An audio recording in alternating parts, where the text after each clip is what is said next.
If people keep disrespecting you, interrupting you, ignoring your boundaries, or treating you like your time and opinions don't matter, this video is for you. And before we go any further, let me say this clearly. This is not because you are weak. This is not because you lack intelligence, kindness, or value. The real reason people disrespect you is much simpler and much more uncomfortable. It's because over time, you've taught them that it's acceptable. Now, that might sound harsh, but it's actually empowering. Because if disrespect is learned, it can also be unlearned. And today I'm going to show you how, using evidence-based psychology, not motivational fluff. Let's start by breaking one of the biggest myths about respect. Most people believe that if they are nice enough, patient enough, and understanding enough, respect will eventually come. But decades of psychological research show the opposite. According to research discussed in Psychology Today, excessive agreeableness, especially when it involves self-silencing, actually reduces perceived authority and influence.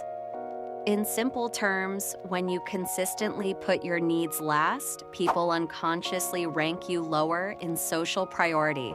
Respect is not generated by kindness alone. It is generated by clarity, consistency, and boundaries.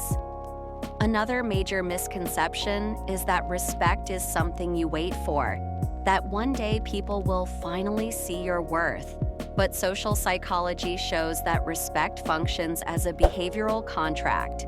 People observe how you respond to mistreatment, and they adjust their behavior accordingly. A study published in the Journal of Personality and Social Psychology explains that people use boundary responses as social signals.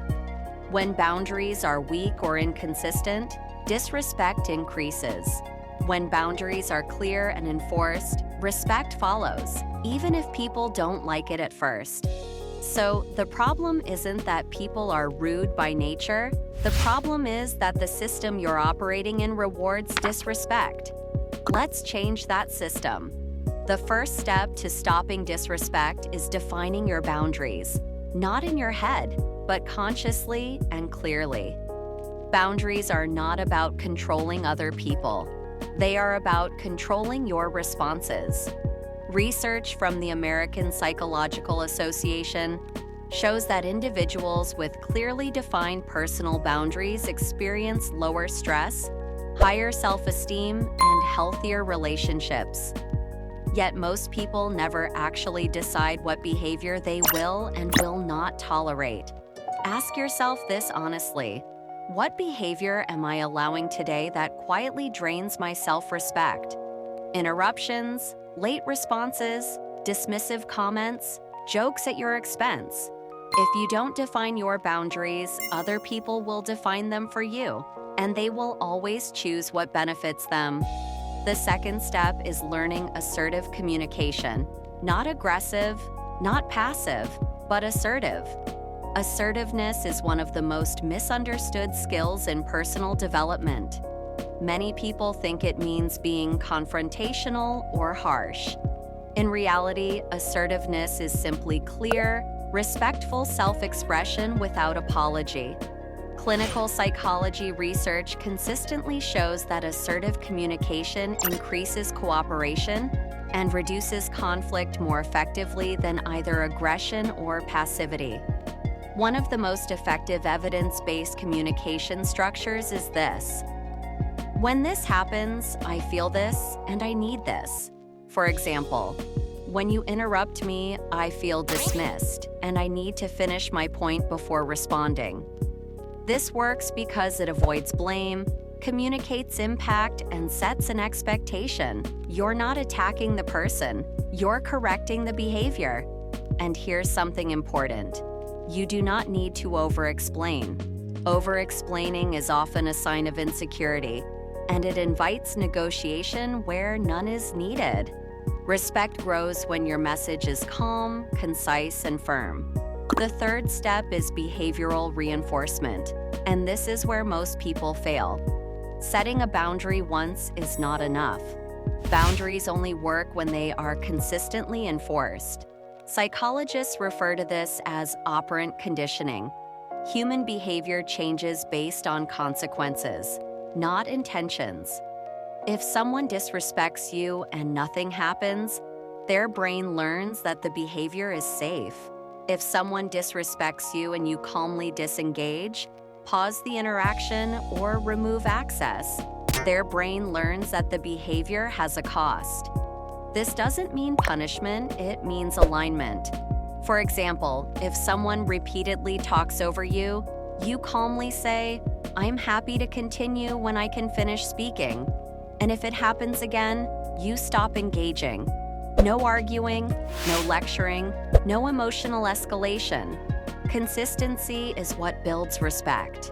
The fourth step is following through with consequences, without guilt. This is where fear often kicks in. Fear of being disliked, fear of conflict, fear of seeming difficult. But here's what the research is clear about. People may resist boundaries at first, but they ultimately respect those who enforce them consistently. You don't need dramatic consequences. Small, calm consequences are often the most effective. Ending a conversation, delaying a response, saying, "We can talk later when this is respectful." These actions communicate self-respect without hostility.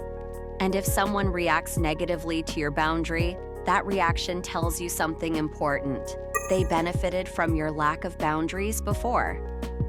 Which brings us to the final and most powerful step: self-respect. Research in social psychology shows that people take cues from how you treat yourself. This includes your posture, tone, decision-making, and tolerance for discomfort. If you constantly minimize your needs, apologize for existing, or accept treatment that hurts you, others learn that your boundaries are flexible or non-existent.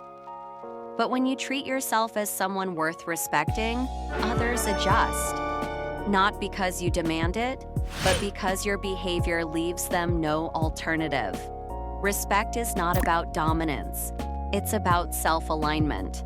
When your words, actions, and boundaries match, people feel it. So let's summarize. If you want people to stop disrespecting you, you must define your boundaries clearly. Communicate assertively, not emotionally. Reinforce boundaries through consistent behavior. Follow through with calm consequences. And practice self-respect daily. This is not about changing who you are, it's about protecting who you are.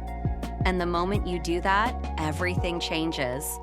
If this helped you, like the video and subscribe for evidence-based personal development content.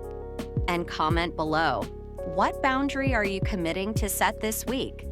Because the truth is simple, the world doesn't give you respect. It reflects what you tolerate. And now, you know how to change that.